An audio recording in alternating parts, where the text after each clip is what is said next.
Մեր նպատակը այն է, որ այսուհետ ներառականությունը մեր համայնքում դառնա արժեք։ Գյումրիում բացվել է համայնքի առաջին ներառականության պատը, որը պատրաստվել է 70 կերամիկե սալիկներից։ Սալիկներն իրենց մեջ ընդգրկում են հավասարության, մարդու իրավունքների եւ ներառականության գաղափարներին նվիրված նախապես հավաքագրված արտահայտություններ ու կոչեր։ Մեր յուրաքանչյուր սալիկ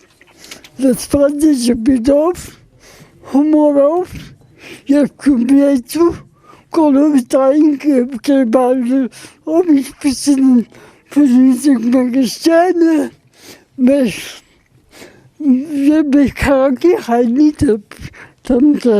Այսօր մենք ստեղծում ենք ներառականության պատ, ինչի համար է դա անչափ կարևոր, որովհետև մենք ուզում ենք ցույց տալ մեր հասարակությանը, մեր համայնքին, որ ներառականությունը դա չի վերաբերում ոչ միայն հաշմանդամություն ունեցող անձանց, ներառման կարիք ունենք բոլորս, մեր տեղահանվածները, մեր հյուրերը, այսինքն ներառականությունը դա պետք է դառնա մշակույթ մեր երկրում։ Նորաստեղծ պատը յուրահատուկ է ոչ միայն իր բովանդակությամբ, այլ նաև ստեղծման ձևաչափով։ Յուրաքանչյուր սալիկ փակցվել է տարբեր մարդկանց կողմից հաշմանդամություն ունեցող անձանցից մինչև պետական կառավարման, կրթական, մշակութային ու հասարակական ոլորտի ներկայացուցիչներ։ Նախաձեռնությունը իրականացվել է ԱԳԱՏ հաշմանդամություն ունեցող անձանց իրավունքների պաշտպանության կենտրոն հասարակական կազմակերպության կողմից հայերեն եւ անգլերեն, սակայն այն ընդգրկում է նաև բազմալեզու տարրեր։ Սալիկների մի մասը պարունակում է ժեստերի լեզվի արտահայտություններ, իսկ Գերմանիայից, Վրաստանից եւ Մոլդովայից ժամանած հասարակական կազմակերպությունների ներկայացուցիչները, որոնք Հայաստանում են եղել փորձի փոխանակման ու տարածաշրջանային համագործակցության խորացման նպատակով, պատին ավելացրել են մեկական գերմաներեն, վրացերեն եւ մոլդովերեն սալիկ։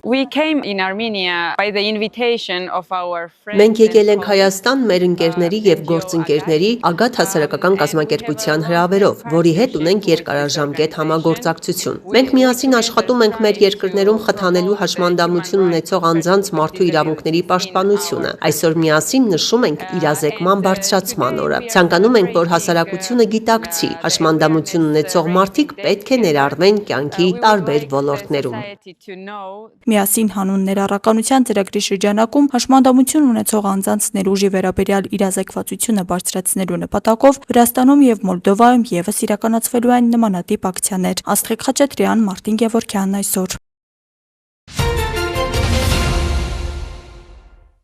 Հայաստանի Հանրապետության պետական շահը տնտեսական զարգացումն է։ Ջերմուկում ընթացող գործարար միջավայրի բարելավումը երկխոսության միջոցով խորագրով երկրորդ աշխատաժողովին վարչապետ Նիկոլ Փաշինյանը հանդես է եկել ելույթով։ Խնդիրների քննարկումը շատ էական եւ կարեւոր է, բայց ուզում եմ նաեւ ասել, որ այս խնդիրների քննարկմանը զուգահեռ եւ խնդիրների քննարկման համատեքստում ես այս ձևաչափի համար մի շատ կարեւոր իմ տեսակետից գործառույթ եմ պատկերացնում, որը պետք է զուգորդի կամ զուգորդվի Հայաստանում տեղի ունեցող քաղաքական եւ սոցիալ-հոգեբանական գործընթացներով։ Ինչա տեղի ունենում այսօր Հայաստանում արդեն բավականին երկար ժամանակ, տեղի է ունենում մտածողության որոշակի փոփոխություն եւ ես կարծում եմ, որ քաղաքական եւ սոցիալ-հոգեբանական այդ շերտերի փոփոխությանը զուգահեռ մենք պետք է նաև տնտեսական մտածողության որոշակի փոփոխություն ունենանք, որովհետև արդեն տևական ժամանակ այդ խնդիրը ես զգում եմ եւ նկատում եմ եւ դա ինչ որտեղ բնական է, ես ասում եմ որպես մեր սեղանին դրված հարց, որը մենք պետք է լուծենք, որովհետև տնտեսության մեջ էլ մենք հաճախ առերեսվում ենք մտածողության ձևերի եւ բանաձևերի հետ, որոնք համարժեք չեն այն փոփոխություններին, որ տեղի են ունենում Հայաստանում։ Ընդ որում ես նկատի ունեմ թե կառավարությունում, թե պետական մարմիններում եւ թե գործարար համայնքում եւ այդ առումով կարեւոր եմ համարում, որ տնտեսական մտածողության փոփոխության մասին մենք խոսենք, որովհետև հիմա վերջին տարիներին մենք վերջին 5 տարիում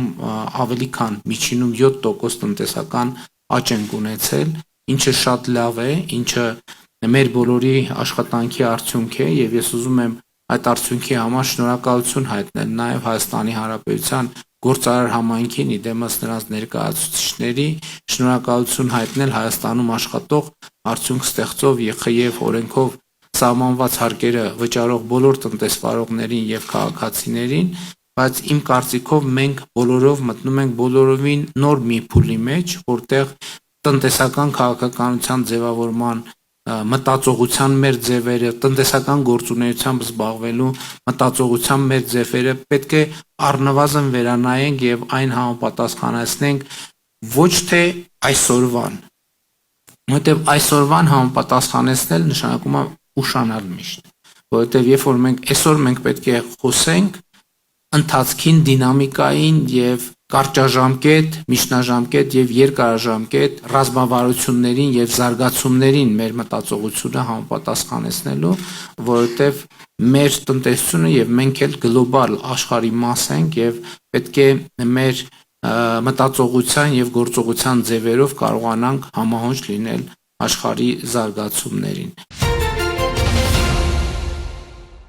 Վարչապետ Նիկոլ Փաշինյանի գլխավորությամբ տեղի ունեցել հակակոռուպցիոն քաղաքականության խորհրդի հերթական նիստը, անդրադարձ է կատարվել կուսակցությունների ֆինանսավորման օրենսդրական եւ գործնական խնդիրներին, կուսակցություններին տրամադրվող նպատակային ֆինանսավորման հիմքերին, կուսակցությունների ֆինանսական գործունեության նկատմամբ վերահսկողության շրջանակում պատասխանատվության միջոցներին եւ այլն։ Օրակարգի երկրորդ հարցի շրջանակում ներկայացվել են ՏՀԶԿ-ի գնահատման 5-րդ փուլի շրջանակներում կատարողականի գնահատման չափանիշներն ու արձանագրված առաջընթացը հակակոռուպցիոն քաղաքականության, շահերի բախման ու հայտարարագրման, ազդարարների պաշտպանության գործարար բարեվարկության, դատական համակարգի անկախության, դատախազական համակարգի անկախության, հակակոռուպցիոն մարմինների եւ կոռուպցիոն հանցագործությունների քննության ուղղությամբ։ Զեկուցվել է նաեւ Գրեկոյի Հայաստանի գնահատման 5-րդ փուլի շրջանակներում արկա հանձնառությունների ուղղությամբ տարվող աշխատանքների վերաբերյալ։ Զեկույցների վերաբերյալ խորհրդի անդամները ներկայացրել են իրենց դիտարկումներն առաջարկվող լուծումների վերաբերյալ, մտքեր են փոխանակվել հանձնառությունների կատարման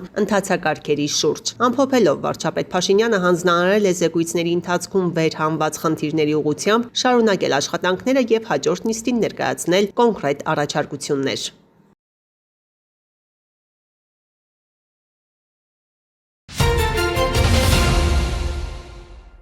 Վարչապետ Նիկոլ Փաշինյանը կառավարությունում հանդիպում է ունեցել մարդու իրավունքների պաշտպանին առընթեր երեխաների իրավունքների պաշտպանության հարցերով հասարակական խորհրդի անդամների հետ։ Մարդու իրավունքների պաշտպան Անահիտ Մանասյանը ներկայացրել է հասարակական խորհրդի գործունեությունը միտված երեխաների իրավունքների պաշտպանության ոլորտում առկա խնդիրների վերհանմանն ու լուծմանը։ Այս առումով մարդու իրավունքների պաշտպանը շնորհակալություն է հայտնել վարչապետին հանդիպման համար եւ համոզմունք հայտնել, որ խորհրդի անդամներին հուզող բազմաթիվ հարցեր քննարկվեն, ինչը կնպաստի նաև խնդիրների լուծմանը։ Հաջորդ թիվ վարչապետ Փաշինյանը պատասխանել է հանդիպման մասնակիցներին հետաքրքրող հարցերին։ Դրանք վերաբերել են երեխաների իրավունքների պաշտպանությանը, հաշմանդամություն ունեցող անձանց համար մատչելիության ապահովմանը։ Անդրադարձ է կատարվել նաև կրթության ոլորտում առկա խնդիրներին, կառավարության կողմից իրականացվող 300 դպրոց 500 մանկապարտեզ ծրագրի ընթացքին, զբոսաշրջության զարգացմանը, օդի աղտոտվածության խնդրին, քրեական կենդանամշակույթի եւ հանցավորության դեմ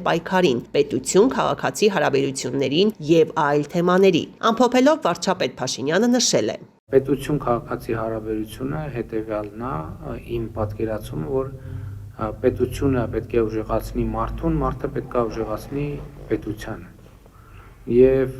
հարցը ցակումից ինչպես պետք է պետությունը ուժեղացնի մարդուն։ Ես տենց որ ուզում եմ մի քիչ ավելի սովորականից դուրս խոսեմ, ասում եմ դրա համար կա 3 գործիք մարդուն ուժեղացնելու։ Առաջինը կրթությունն է, երկրորդը կրթությունն է, երրորդը կրթությունն է։ Այսինքն ես համոզված եմ, որ մարդուն ուժեղացնելու միայն մի ձև կա՝ կրթություն։ Եվ իմիջիալով ձեր բարձրացած բազմաթիվ հարցերի լուծումը էլի կրթությունն է։ Եվ այդտեղից է ծնվել 300 դպրոց 500 մանկապարտեզի ծրագիրը, ակադեմիական քաղաքի ծրագիրը, եւ ես կարծում եմ, որ այսօրվա շատ խնդիրներ մենք պետք է լուծենք մանկապարտեզ եւ դպրոց կառուցելով, որտեղ կրթությունը լինի պատշաճ մակարդակի, բայց բնական ռեակցիա կլինի, որ մի րոպե դպրոցի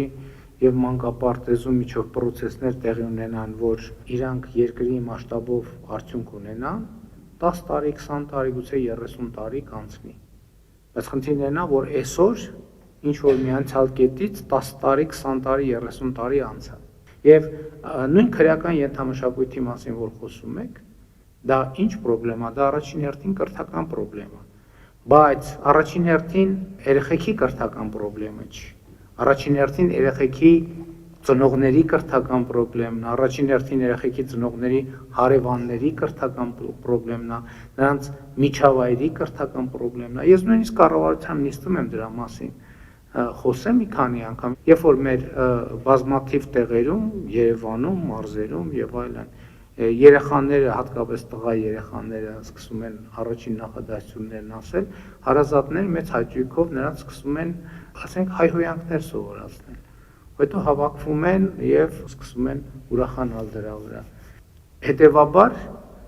այսօրվա մեր բոլոր խնդիրների լուծումը ես տեսնում եմ կրթության ոլորտում ներդրում անելու մեջ։ Հիմա մենք անդադ ասում ենք 300 դպրոց 500 մանկապարտեզ ծրագիրը, որ ավարտվեց, ի՞նչ է լինելու։ Լինելու է ուրիշ 300 դպրոց, մանկապարտեզը 500 չենք ասում, որովհետև վստահ չենք, որ 500 մանկապարտեզի անհրաժեշտություն կլինի, բայց Հայաստանում առաջիկա տարիներին մեր հաշվարկներով մենք մոտավորապես 800, գուցե 900 դպրոց պետք է կառուցվի։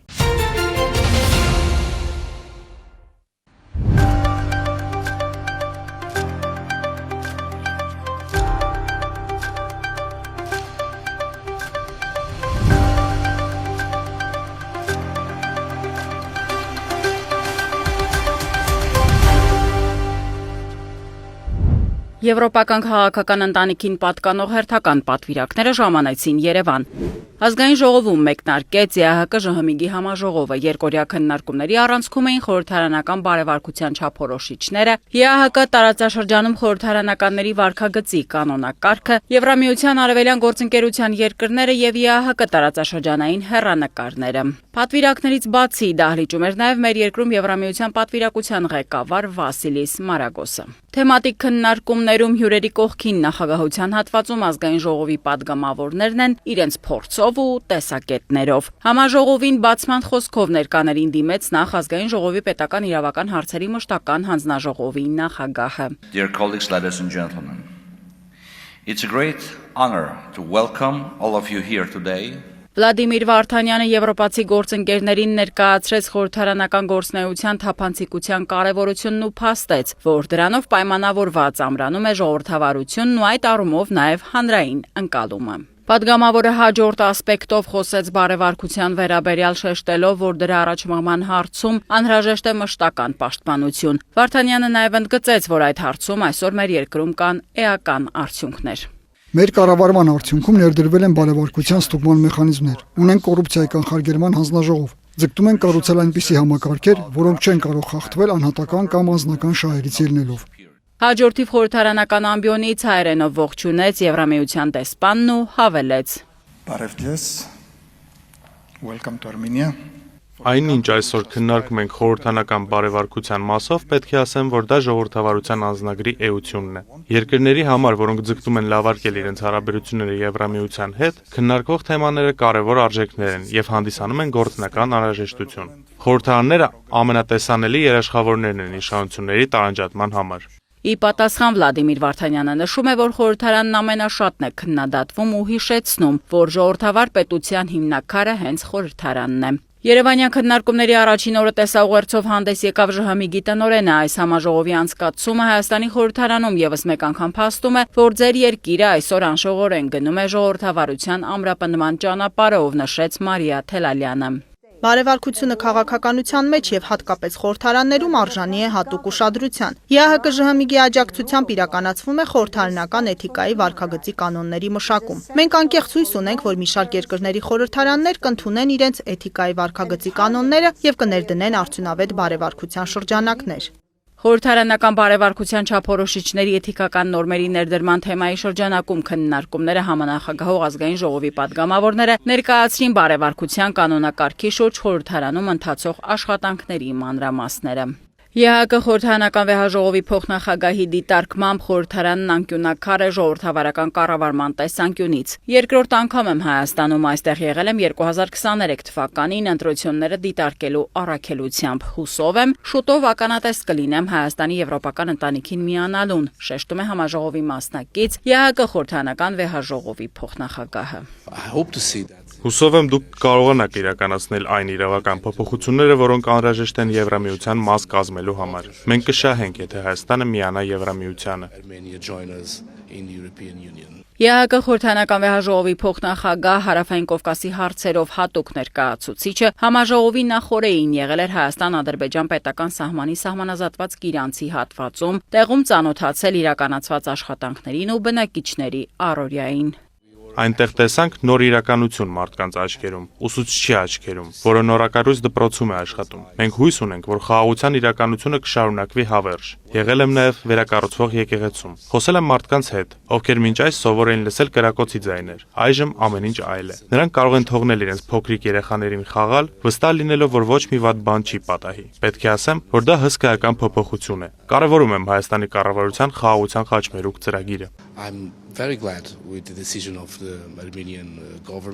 Մենք ունենք միայն մեկ աշխարհ, բոլորս պետք է ապրենք միասին խաղաղության մեջ։ Սա ԵԱՀԿ խորհրդարանական վեհաժողովի փոխնախագահի համոզմունքն է։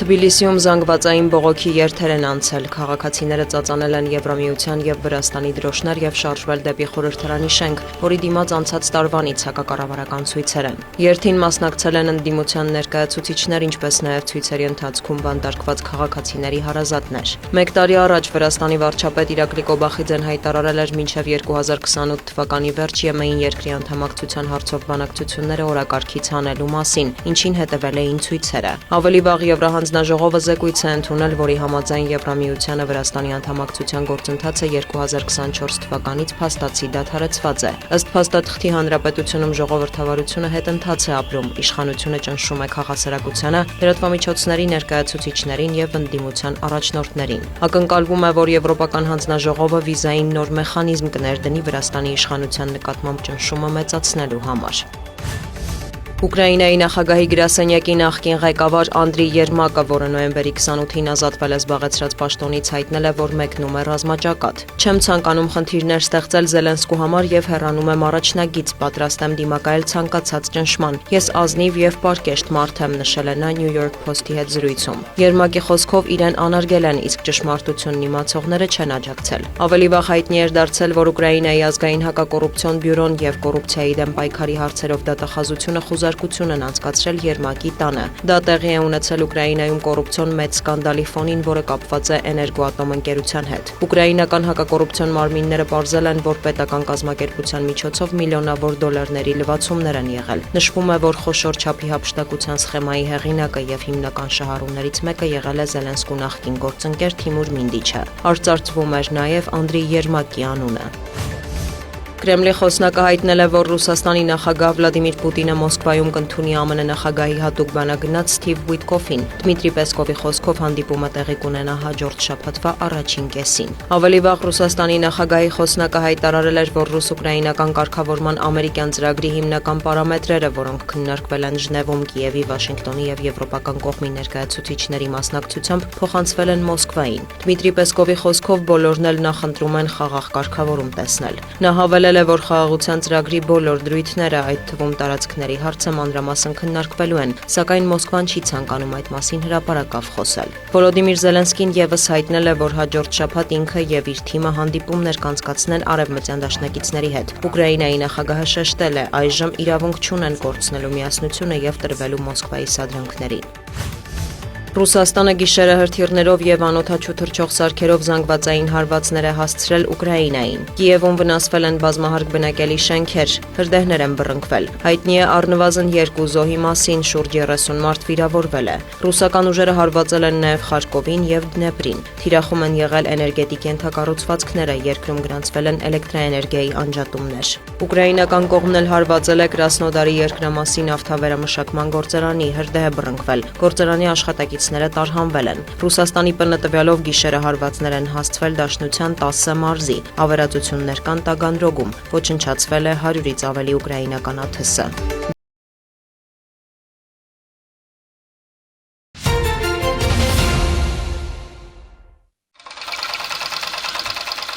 Ակուրատնի նուրբ որակով արվածա կողքերը եզրակարև կարելին ամրակարով ամրացրել, այստեղ շղթայով շղթայ ցեպով բարձիկը նորմալ կարված է։ Տիկին Հրանուշը 1.5 ամիս գեղանուշցի կանանց ձևել ու կարել է սովորեցրել։ Այսօր հպարտությամբ է արձանագրում արդյունքները։ 4 հոգի արդեն պատրաստ է կատարելու խոշոր խանութների ցանցերից մեկից ստացված պատվերը։ Ապրում եմ Գեղանուշ գյուղում, ունեմ 5 բալիկ, ապրում ենք գիծ թաղամասա կոչվում է Արմենակավան, այնտեղից եմ գալիս ես, աշխատել եմ շատ տեղեր, ունեմ միջնակարգ կրթություն, բայց քանի որ քաղաքից գյուղ գալ գնալը խնդիր է, չեմ կարողանում էլ քաղաքում աշխատանքի գնամ, որովհետև ժամային գոտիները տրանսպորտը չի համապատասխանում։ Մեր բարերարների շնորհիվ մենք ստեղ ունենք մեր աշխատանքը, հուսանք կլինի հավերտ։ Գործազրկության խնդիրը գեղանուշցիներն ազգային ժողովի падգամավոր Դավիթ Դանիելյանին հանդիպումներից մեկի ժամանակ էին ներկայացրել։ Երկար քննարկումներից հետո որոշվել է, որ կանանց աշխատատեղով ապահովելու լավագույն տարբերակը կարի արտադրամասն է։ Որոշեցինք ձեռք բերել հենց գյուղում առանձնատուն, որը վերանորոգեցինք 3 տարվա ընթացքում եւ կարի արտադրամասը արդեն պատրաստ էր, սակայն մասնագիտական խնդիր կար եւ գյուղի կանանց տեղափոխել ենք Երևան, այնտեղ վերապատրաստվել են, որպեսզի կարողանան որակով ապրանք ապահովել, պայմանավորվել ենք խոշոր տնտեսվարողի հետ պատվերի առումով եւ հիմա այսօրվանից արդեն նրանք այդ պատվերները կիրականացնեն։ Այստեղ կաշխատեն միայն տեղացիներ։ Գեղանուշցի լինելը միակ պայմանը չէ, պիտի նաև սիրեն կարուձևը, աշխատասեր լինեն, օգնեն միմյանց, որ արտադրված է գեղանուշում պիտակով սպիտակեղենը, սրբիչներն ու բարձերը լինեն շուկայում ամենապահանջվածներից։ Արտադրամասի աշխատանքները համակարգողը տեսախցիկների առաջ խոստումներ տալ չի ցանկանում, բայց համոզված է հաջողություններն առջևում են։ Այս կանայք տնային տնտեսուհիներ էին, հիմա սա իրանց համար նոր աշխատանք է, պիտի աշխատենք, տեսնենք լավ է, վատ է, հետո կպատասխանենք ձեր հարցերին, բայց կձգտենք անպայման ուրախացնենք բոլորին։ Արտադրամասը նախատեսված է 7 հոգու համար։ Երբ առաջին աշխատակիցները հաջողեն, եւս 3 հոգի կգնան վերապատրաստման։ Կգնվի 2 կարի մեքենա ու ձևարարը միակը չի լինի։ Ծրագիրն արժեցել է 20 միլիոն դրամ, գումարը գոյացել է բազմաթիվ բարերարների հանգանակությամբ։ Շատերն էլ օգնել են շինանյութով։ Նպատակ ունենք, որ մեկ խոշորից նաև տարածվենք եւ ընդլայնենք, որպես հենց ինքը իրենով արտադրամասը կարողանա գործել եւ ինքը իր ծախսերը սպասարկել։ Նաև նպատակ ունենք հետագայում, եթե բարեհաջող շարունակվի աշխատանքը, հետագայում այս նույն ծրագիրը իրագործենք այլ գյուղերում։ Այս նախաձեռնությունը այն ապացույցներից է, որ եթե գաղափար ունես եւ մեծ ցանկություն ես լավ գործ իրականացնելու, միանշանակ ֆինանսավորումը կգտնես։ Եթե հենց այդպիսի մոդելով էլ այս արտադրամասը կառուցվեց եւ բացվեց։ Արտադրամասի առաջին հարկում պահեստ ու խոհանոց է։ Այն նախատեսված է թե աշխատակիցների, թե հյուրերի, թե գյուղի կանանց հանգստի համար։ Գեղանուշցիներն այստեղ կարող են կտրվել առօրյա հոգսերից, մի բաժակ սուրճ կամ թեյ խմել, ու գուցե սուրճի սեղանի շուրջ ծնվի բնակավայրի զարգացմանն ուղղված հաջորդ գաղափարը։ Տիգրանուհի Բադալյան, Ռոբերտ Օհանջանյան, Սյունիք լուրեր։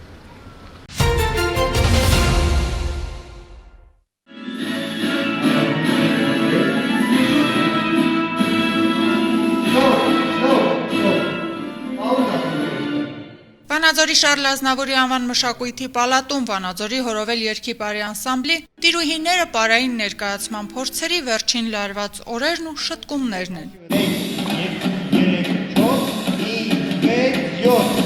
6 ամսի ամենօրյա ռեժիմով թիմային աշխատանք ու փորձեր եւ արդյունքում ավարտում պարային ներկայացում։ Ստեղծագործական կազմը դա ներառում է 100 մարդ, որոնցից միայն 65 հոգին դրանք արտիստերն են, ովքեր պարում են, ովքեր երգել են, կոմպոզիտոր եւ այլ։ Իսկ 35-40 հոգի դրանք բոլոր այն մարդիկ են, ում ձեռքերով կարվել են այս արտիստները, ովքեր երաժշտության ձայնագրման աշխատանքներին են մասնակցել եւ աշխատանքներն ընթացել են Վանաձոր, Գյումրի, Երևան այս խաչմերուկներում։ Պարային ներկայացումը անդրադառնում եւ նվիրված է հայոց պատմության մեջ նշանակալի ավանդ ունեցած 5 թագուհիներին՝ Զարուհի, Սաթենիկ, Փարանձեմ, Խոսրովանույշ, Կեռան։ Մենք փորձել ենք ներկայացնել հայ կնոջը մեր թագուհիների միջոցով, նրանց բերել առաջի պլան եւ նրանց այդ հատկությունները, հայրենասիրությունը, մայրությունը, գեղեցկությունը ինչու՞ չէ նաև ստեղծարարությունը բերել, ամբողջացնել եւ ստանալ ընդհանուր հայ կնոջ կերպարը։ Կա անիմացիոն հատվածներ, կա ձայն, կա գրված տեքստ, հիբրիդային վիճակն է։ Ներկայացման բեմադրությունը բնույթով լինելու է եզակի, վստահեցնում են հորովելցիները։ Սա հնարավորություն է ևս մեկ անգամ վերհանելու հայոց պատմությունն ու ազգային արժեքները եւ բարի լեզվով ներկայացնելու հանդիսատեսի։ Սա արդեն մեր արվեստի, մշակույթի բարի լեզվով, երաժշտությամբ պետք է ասենք, որ մենք ունենք մեր ուրույն ձեռագիրը, հորովելցիներս, որովհետև մենք տարբերվում ենք։ Երևի լորվա փափկությունն է, երևի լորվա անուշ մեր զովությունն է, տարբերվում ենք իրոք եւ հույս ունենք, որ մեր հանդիսատեսը մեզնից շատ գոհ կլինի։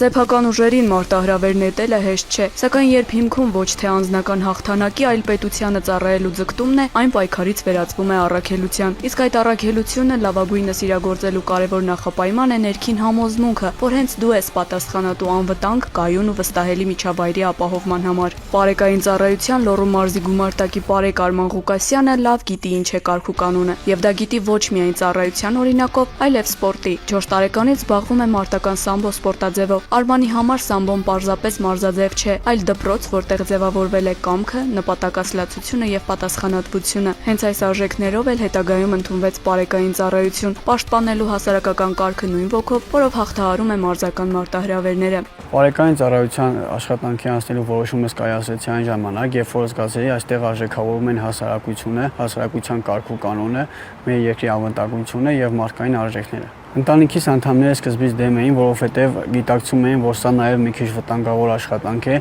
բայց հետո նրանք զգացին, որ դա իմ որոշումն է եւ սկսեցին աջակցել ինձ։ Արման Ղուկասյանի համար ծառայությունն ու սպորտը հավասարակշռված նժարի երկու կողմերն են՝ ուժ, կարգապահություն ու պատասխանատվություն թե համազգեստով, թե համազգեստից դուրս։ Արմանը վստահեցնում է ծառայությունն իրեն ավելի է կոփել որպես անհատի, ում առաքելությունը մարդկանց կողքին լինելն է։ Հիշում է, եղել է մի ահազանգ, ինչից հետո տպավորվել է նաև փրկարար ծառայության աշխատանքով։ Ահազանգ սկսանք Մարկահովիտ գյուղում, որ ինչ-որ խոտի մեծ տուկ էր այրվում, մոտավոր 250-300 տուկ։ Պարեկային ծառայությունից առաջի կարգախումբը մենք էինք, որ հասանք դեպքի վայր, սկսեցինք դույլերը ու ջրերը կրել, հանգցնել այդ ամեն ինչը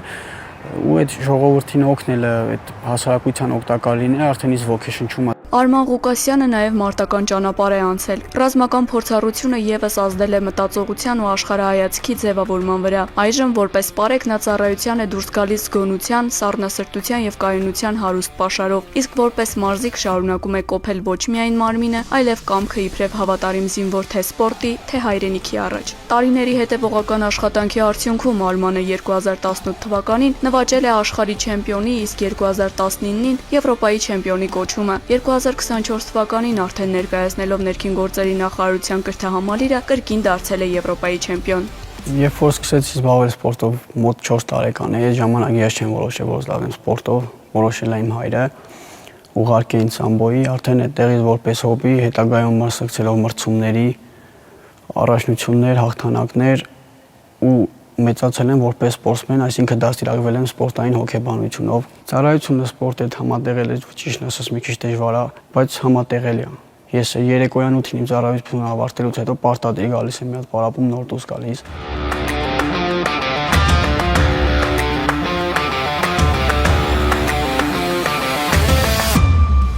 Արման Ղուկասյանը պարեկի համազգեստը կրում է նույն հպարտությամբ, ինչպես սպորտային հագուստը։ Երկուսն էլ պահանջում են ուժ, կարգապահություն եւ նվիրում։ Մեկը կոփում է մարմինը, մյուսը բնավորությունը, եւ արդյունքում երկուսն էլ ձևավորում են անհատին, որի գլխավոր նպատակն է լինել այնտեղ, որտեղ իր կարիքն ամենից շատ կա։